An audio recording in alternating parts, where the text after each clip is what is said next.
Hurmatli prezidentimizga bo'lgan taqdimotda eng ko'p urg'u importni qisqartirish yo'nalishi bo'yicha bo'lib o'tdi. Mana ko'rganingizdek, 2024-yil 1,6 milliard import qilingan bo'lsa, 2025-yili 1,8 milliardga yaqin dori vositalari import qilingan.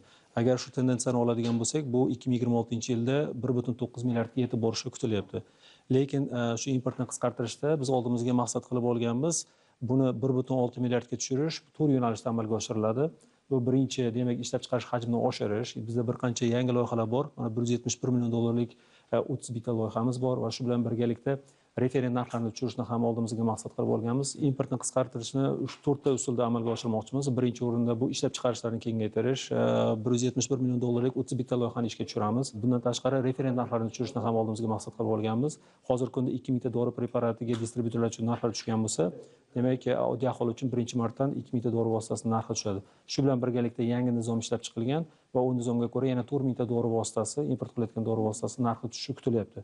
Yil davomida, ya'ni 6 mingga yaqin dori vositalar narxi tushadi va uchinchisi bu 134 turdagi yangi dori vositalarini transfer texnologiya va shartnomali ishlab chiqarish orqali yo'lga qo'yishni maqsad qilib olganmiz va to'rtinchi yo'nalish bu albatta elektron retseptni joriy qilish orqali polipragmaziya, ya'ni ko'p dori yozishni oldini olish va kerakli dorilarni o'sha o'zimizni aholiga o'zi berishni maqsad qilib, shu orqali importni tushirishni maqsad qilib olganmiz.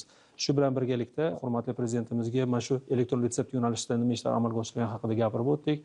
Demak, hozirgi kunda ko'rishimiz mumkinki, 400 mingdan ortiq elektron retsept yozib berilgan, lekin shundan borig'i 54 mingtasi aptekalarda, ya'ni dorixonalarda realizatsiya qilingan. Bosh prokuratura bilan birgalikda ishlarimizni yana jadallashtiradigan bo'ldik. Bu yerda borib o'sha dorixonalarni tekshiruv va ular haqiqatan elektron retseptdan foydalanyaptimi, uni nazoratga olamiz. Shu bilan birgalikda soliq qo'mitasidan ham ma'lumotlarni olib, ularni masalan gormon dori preparatlari yoki antibakterial dori preparatlari va antibiotiklar o'sha elektron retsept orqali sotilmayotganini nazoratga olamiz.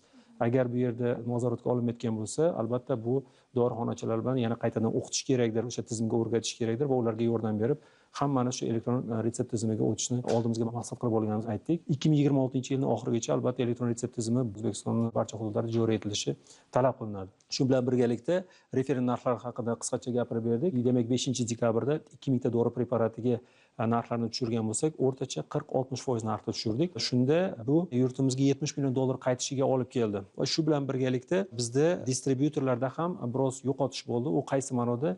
Ular qimmat narxdan olib kelib yuqori qo'shimcha soliq to'lagan bo'lsa, endi narxni tushirgandan keyin albatta u yuqori to'langan qismi qaytarib berish kerak bo'ladi. Bu yo'nalishda ham hurmatli prezidentimiz tadbirkorlarni qo'llab-quvvatlash uchun rozilik berdi.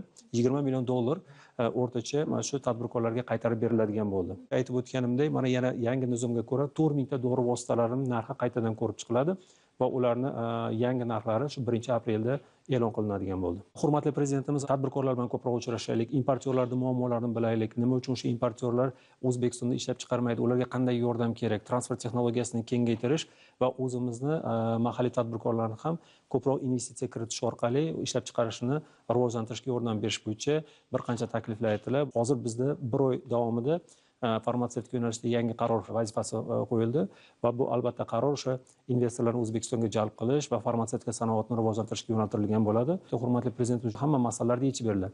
Buni natijasi o'laroq albatta o'zimizni mahalliy ishlab chiqaruvchilarga, tadbirkorlarga sharoitlar yaratilyapti. Ko'proq o'sha imtiyozlar berilyapti va ularni tannarx tushirish imkoniyati paydo bo'lyapti. Ular o'sha dori vositalariga tannarx tushirish orqali albatta o'zimizning xalqimizga sifatli va arzon dorilar yetkazish imkoniyatlari yaratiladi.